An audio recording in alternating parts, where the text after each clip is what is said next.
नमस्कार साथियों, हिंदी मंथन चैनल पर आप सबका बहुत बहुत स्वागत है। और साथियों, आज हम पढ़ने वाले हैं वर्णिक छंद को।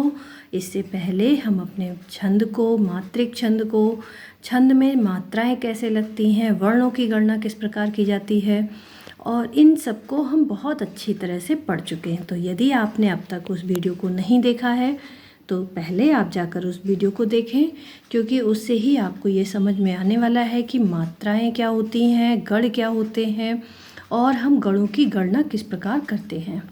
तो हम पिछली वीडियो में अपनी मात्रिक छंद को बहुत अच्छे से पढ़ चुके हैं, उनके उदाहरण सहित पढ़े हैं हमने, और ये हमें समझ में आ चुका है कि मात्रिक छंद कौन कौन से हैं और मात्राओं की गणना भी कैसे की जाती है। और आज हम पढ़ने वाले हैं अपने वर्णिक छंद को। वर्णिक छंद जिनमें गणना का आधार क्या होता है, गण होते हैं। इनकी गणना किस पर की जाती है, गणों पर आधारित होती है। तो आज हमें पढ़ना है वर्णिक छंद को। तो आइए शुरू करते हैं आज का अपना टॉपिक जो है वर्णिक छंद। देखिए क्या कहता है कि जिन छंदों की गणना वर्णों के आधार पर होती है उन्हें हम वर्णिक छंद कहते हैं। अब वर्णिक छंद के प्रकार होते हैं। वर्णिक छंद के बहुत सारे प्रकार हैं जिनको हमने एक जगह लिख दिया है, और यहाँ पर ये हमने वर्णों की गणना भी करके लिखा है कि कितने किसमें वर्ण होते हैं, क्योंकि अधिकांशतया हमारे पेपर में पूछ लेता है। ज़्यादातर ये होता है कि इसके उदाहरण बहुत कम पूछे जाते हैं, पूछे तो जाते हैं लेकिन कम पूछे जाते हैं। बस केवल यहाँ पर ये पूछता है कि किस छंद में कितने गण होते हैं या फिर कितने वर्ण होते हैं, वर्ण की संख्या कितनी है। तो ये सब आज हम इनको जान लेंगे, अच्छी तरह से याद कर लेंगे कि किस छंद में कितने वर्ण होते हैं, क्योंकि वर्णिक छंद वर्णों पर आधारित होता है, इसलिए हमें इनके वर्ण बहुत अच्छे से पता होना चाहिए। पहला है देखिए सवैया। सवैया में 26 वर्ण होते हैं। कवित्त में 33 वर्ण। द्रुत विलंबित, इसमें 12 वर्ण होते हैं। मालिनी में 15 वर्ण। मंदाक्रांता में 17 वर्ण। इंद्रवज्जा में 11 वर्ण। और उपेंद्र बज्जा जो होता है इसमें भी 11 ही वर्ण होते हैं। फिर आता है हमारा तोटक। तोटक में 12 वर्ण होते हैं। भुजंग छंद, इसमें भी 11 वर्ण होते हैं। वियोगनी, ये वियोगनी जो छंद होता है हमारा, ये कैसा है, ये अर्ध वर्णिक छंद है। जैसे कि हमने मात्रिक छंद पढ़े थे तो उसमें भी क्या होता था कि सम चरणों में अलग होता था मात्राएं और विषम में अलग होती हैं। इसी तरह से ये वियोगनी जो है ये भी हमारा अर्धसम वर्णिक छंद है, जिसके सम चरणों में, सम चरण कौन से, दूसरा और चौथा, उसमें 11-11 वर्ण होते हैं, और इसके विषम चरणों में 10-10 वर्ण होते हैं। अगला छंद है हमारा वंशस्थ। इसमें 12 वर्ण होते हैं। वसंत तालिका में 14 वर्ण। शिखरणी में 17 वर्ण। शार्दूल विकीर्णित में 19 वर्ण। और मतयगंध छंद एक ही होता है, इसमें होते हैं हमारे 23 वर्ण। अब इन सब के बारे में थोड़ा सा हम डिटेल में पढ़ने वाले हैं, तो आइए थोड़ा सबके बारे में जानते हैं, सबके उदाहरण पढ़ते हैं। तो सबसे पहला छंद है हमारा सवैया। तो सवैया में हमारा क्या होता है कि इसके प्रत्येक चरण में कितने वर्ण लिखे हैं, 26 वर्ण होते हैं। सवैया जो छंद है हमारा, इसके प्रत्येक चरण में 26 वर्ण होते हैं, और इसमें एक से अधिक छंद भी होते हैं। इनके नाम भी अलग अलग होते हैं। सवैया में एक ही वर्णिक गण को बार बार आना चाहिए। अब देखिए इसमें से अगर क्वेश्चन बनेगा हमारा तो ये बन सकता है कि कौन सा ऐसा छंद होता है जिसमें एक से अधिक छंद होते हैं। तो हमारा उत्तर रहेगा सवैया छंद होता है। इसमें 26 वर्ण भी होते हैं और एक ही वर्णिक गण को बार बार आना होता है। तो इन सब पहचानों के बारे में भी हम अच्छे से पढ़ लेंगे, जिससे कि यदि हमसे पूछा जाता है तो हम तुरंत इसका जवाब दे दें कि सवैया में क्या क्या होता है। अब देखिए उदाहरण भी दिया गया है। उदाहरण है लोरी सरासन संकट को, शुभ सिय स्वयंवर मोहि बरो, नेक ताते बढ़्यो अभिमान महा, मन फेरियो नेक न इसकन करी। ये है, और ये थोड़ा सा कठिन पड़ेगा, तो इसके लिए हमने एक सरल सा उदाहरण यहाँ पर लिखा है। कौन सा है, ये शायद सब जानते हो। या लकुटी अरु कामरिया पर राजते हो पर को तज डारो। ये तो हमें बहुत आसानी से याद हो जाएगा। और साथियों कभी कभी ऐसा भी होता है कि एक जो बहुत ही प्रसिद्ध उदाहरण होता है उसको देखकर ये पूछ लिया जाता है कि इसमें कौन सा छंद है। लेकिन आप इस बात से निश्चिंत रहें कि कभी भी किसी भी ऐसे छंद को आपसे नहीं पूछा जाएगा जिसके बारे में आपने सुना ना हो, क्योंकि वर्णिक छंद थोड़ा सा टिपिकल होता है, थोड़ा सा कठिन है, इसीलिए इसमें थोड़ा सा अलग तरह से पूछा जाता है। तो यदि हमारे सामने ये लाइनें आ जाती हैं, हमें ये तो पता है ये किसकी लाइनें हैं और हमने बहुत बार सुनी हैं, और यदि हमसे पूछ लिया जाए कि इसमें कौन सा छंद है तो हमें तुरंत ही अपना जवाब दे देना होगा कि इसमें सवैया छंद है। अब आगे देखते हैं।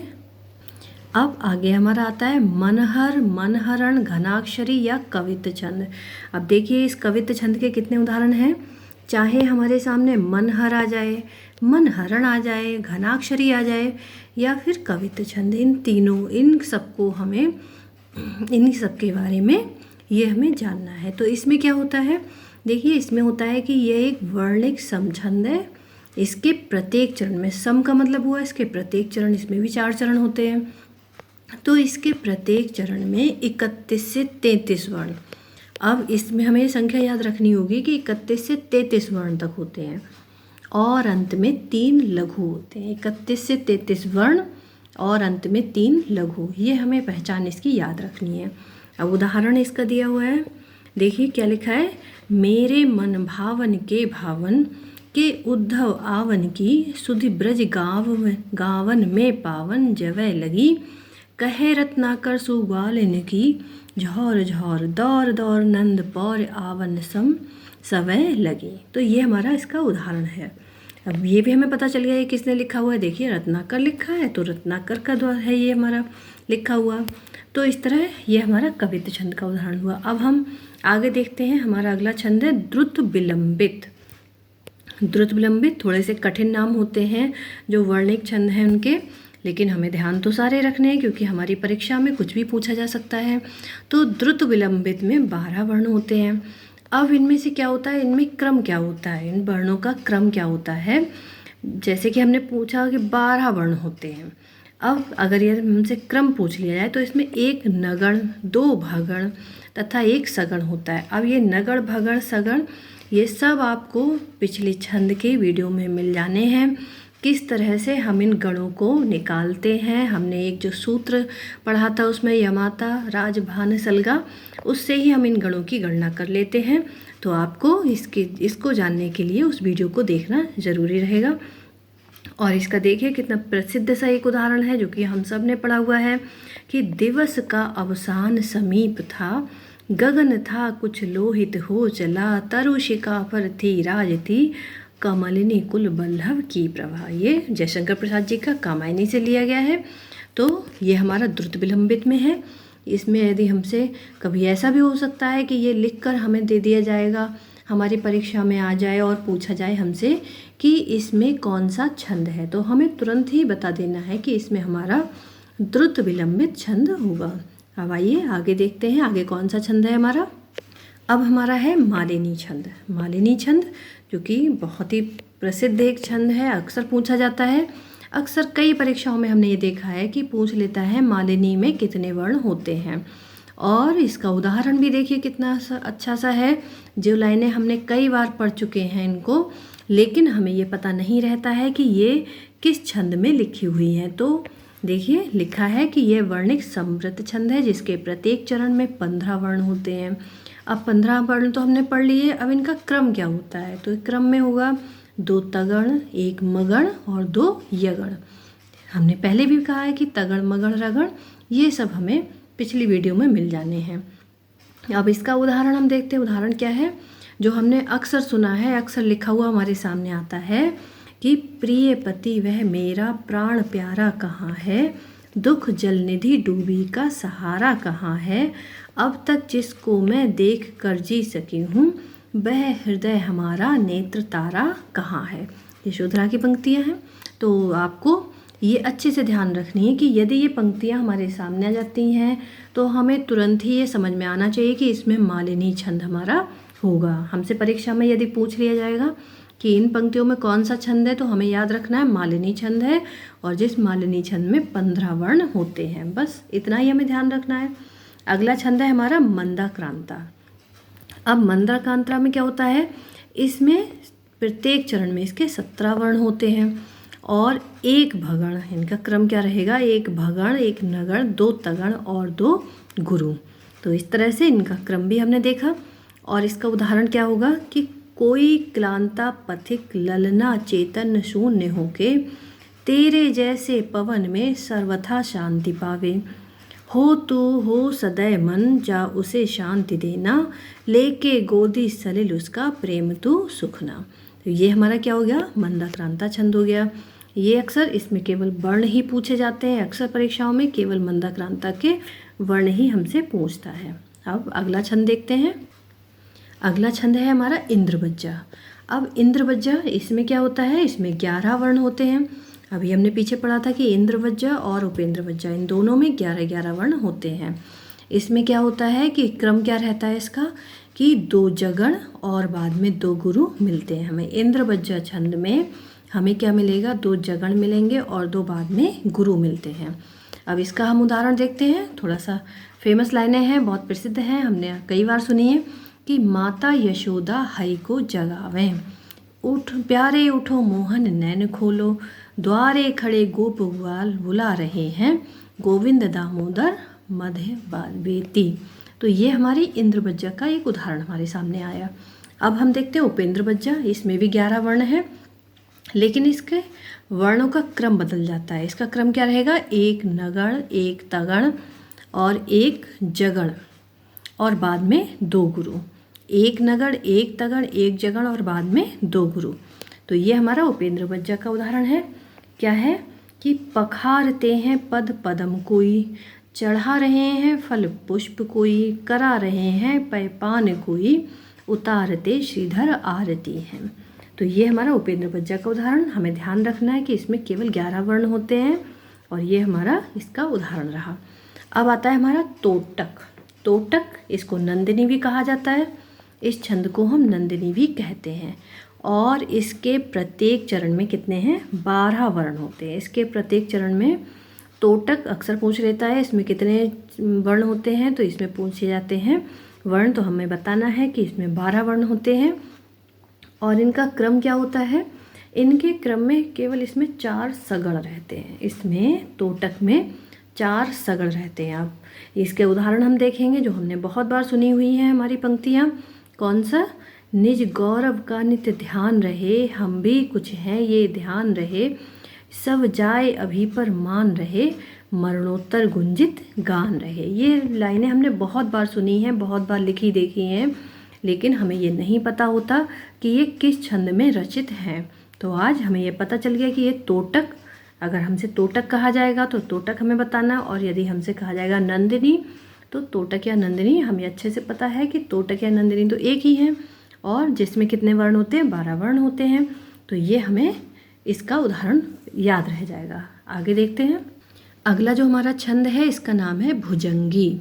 भुजंगी, इसके प्रत्येक चरण में 11 वर्ण होते हैं। भुजंगी के प्रत्येक चरण में 11 वर्ण होते हैं। बस हमें इतना ही ध्यान रखना है कि भुजंगी के प्रत्येक चरण में 11 वर्ण होते हैं। अक्सर यही पूछा जाता है, लेकिन फिर भी हमें यहाँ पर इसका उदाहरण भी देख लेते हैं कि उदाहरण क्या होता है कि क्या है कि यही वाटिका थी यही थी मही, यही वाटिका थी यही थी मही, यही चंद्र था चांदनी थी यही, यही वल्लकी थी लिए गोद में, उसे छोड़ती थी महामोद में। तो ये इसका भुजंगी का उदाहरण हो गया। अब अगला छंद है हमारा वियोगिनी। वियोगिनी क्या है, ये भी एक अर्धसम वर्णिक छंद है, जो कि अभी हमने पहले पढ़ चुके हैं कि वियोगिनी जो है हमारा अर्धसम वर्णिक छंद है। क्योंकि कुछ ही छंद जो होते हैं वो अर्धसम है, इसलिए हमें इनको अक्सर ध्यान रखना बहुत ज़रूरी होता है कि वियोगिनी में क्या होता है कि इसके समचरण, अभी हमने कुछ देर पहले पढ़ा था कि समचरण यानी कि दूसरा और चौथा, विषम यानी कि पहला और तीसरा। तो इसके समचरणों में 11-11 और विषम चरणों में 10-10 वर्ण होते हैं। अब इसका हम एक उदाहरण देखेंगे। क्या है कि विधि न कृपया प्रबोधिता, सहसा माननी सुख से सदा, करती रहती सदैव ही करुणा की मदमय साधना। तो ये हमारा वियोगिनी का उदाहरण हुआ। अब आता है हमारा वंशस्थ छंद। वंशस्थ अक्सर पूछ लेता है। इसमें ज़्यादातर ये पूछा जाता है कि वंशस्थ में कितने वर्ण होते हैं। तो वंशस्थ 12 वर्ण, ये हमें याद रहेगा कि वंशस्थ में 12 वर्ण होते हैं। और इसका उदाहरण क्या है कि गिरिंद्र में व्याप्त विलोकनीय थी, वनस्थली मध्य प्रशंसनीय थी, अपूर्व शोभा अवलोकनीय थी, असत जम्बालिनी कुल जम्बुकीय। साथियों, हमने यहाँ पर कुछ प्रसिद्ध उदाहरण लिए हैं जिनको कि कभी किसी न किसी परीक्षा में पूछा गया है। और ये होता है कि जो हमारी कुछ कठिन परीक्षाओं का, यदि हमारे परीक्षा का कठिन स्वरूप होता है तो उसमें कभी कभी कुछ प्रसिद्ध पंक्तियाँ जो होती हैं उनको लेकर ये पूछा जाता है कि इसमें कौन सा छंद है। तो इसीलिए हमने कुछ प्रसिद्ध पंक्तियाँ ही ली हैं, ये आपके लिए खोजकर इकट्ठा की हैं कि जो प्रसिद्ध पंक्तियाँ हों हम उनको ही लें। ये हमारी यहाँ पर कोशिश रही है, क्योंकि परीक्षा का स्वरूप कैसा होगा हमें कुछ नहीं पता और दिन प्रतिदिन हमारी परीक्षाएं कठिन होती जा रही हैं। तो हमें हर उस चीज़ को ध्यान रखना है जो कि हमारे परीक्षा की दृष्टि से बहुत ही उपयोगी है। अब हम आते हैं अपने अगले छंद पर, जो है वसंत तालिका। अब वसंत तालिका को देखते हैं कि इसमें क्या होता है कि इसके प्रत्येक चरण में 14 वर्ण होते हैं। वसंत तालिका के प्रत्येक चरण में 14 वर्ण होते हैं। इसका क्रम रहता है इन वर्णों का, पहले तगण, फिर भगण, फिर जगण, फिर जगण और फिर गुरु। ये और इसमें क्या होता है, वसंत तालिका में अंत में यति होती है। यति भी यदि नहीं पता है आपको तो यति भी जाकर उस वीडियो में देखेंगे, उसमें सारी चीज़ें बताई गई हैं कि छंद के चरण कौन से होते हैं। तो ये सब यति क्रम, ये सब छंद के हमारे क्या हैं, ये सब उसके तत्व हैं। तो अब इसका हम उदाहरण देख लें।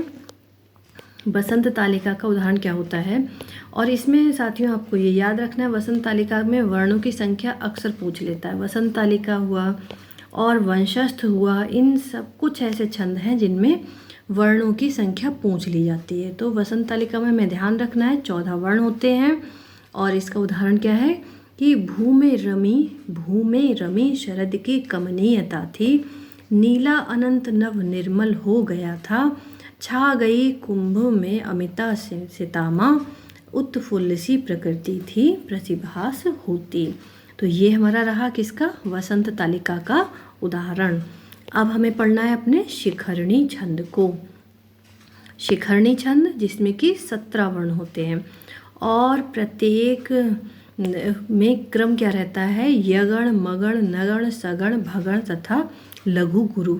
इसमें क्रम क्या रहता है वर्णों का, यगण होता है पहले, फिर मगण होता है, फिर नगण होता है, फिर सगण, फिर भगण और अंत में लघु और गुरु होते हैं। अब हम इसका उदाहरण देखें। अब इसका उदाहरण हमें देखना है। देखिए कितना अच्छा सा उदाहरण दिया गया है कि बड़ा ही प्यारा है जगत भर में भारत मुझको। क्या लिखा है कि इसका उदाहरण क्या है, शिखरणी का, कि बड़ा ही प्यारा है जगत भर में भारत मुझको, सदा शोभा पाऊं पर हृदय की प्यास ना बुझे, तुम्हारे गीतों को मधुर सुर में गा मन भरूं, नवा माथा मेरा चरण रज माथे पर धरूं। तो ये हमारा शिखरणी का उदाहरण हुआ। अब अगला छंद है हमारा शार्दुल विक्रीडित। तो हमारा अगला छंद कौन सा है, शार्दुल विक्रीडित।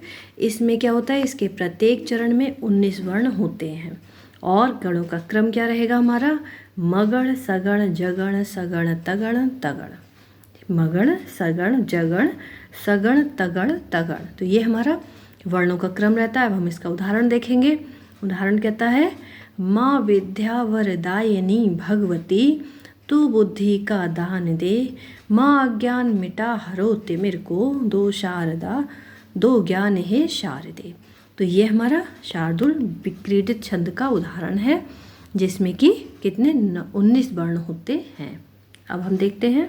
अब हमारा आखिरी छंद आता है, इसका नाम है मतंग यंग छंद।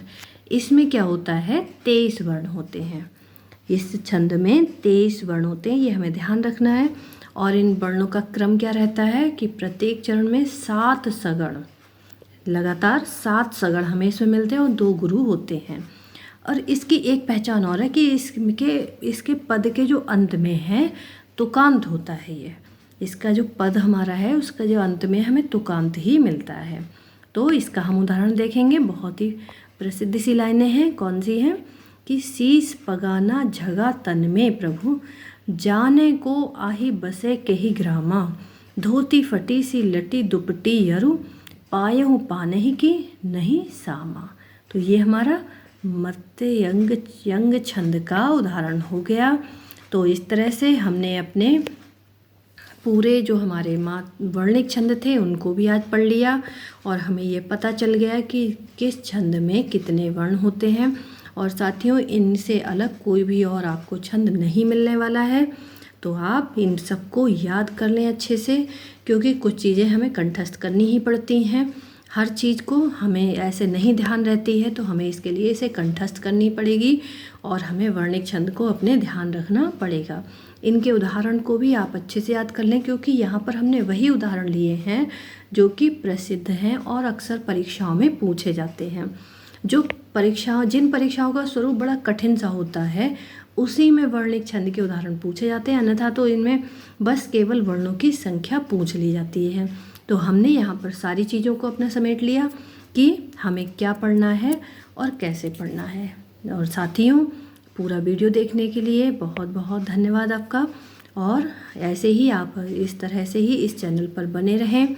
और यदि आप चैनल पर नए हैं और अभी तक आपने चैनल को सब्सक्राइब नहीं किया है तो कृपया चैनल को सब्सक्राइब कर लें। वीडियो पसंद आई हो तो उसे लाइक कर दें। साथियों, आपको हिंदी विषय की तैयारी के लिए किसी अन्य चैनल पर जाने की कोई आवश्यकता नहीं पड़ेगी। ये हमारा आपसे वादा है। और धीरे धीरे हम बहुत कुछ अपना व्याकरण का निपटा चुके हैं, काफ़ी कुछ पढ़ चुके हैं, और जो चीज़ें हमारी बची हुई हैं उनको भी हम बहुत जल्दी ही अपनी पूरी कवर करने वाले हैं।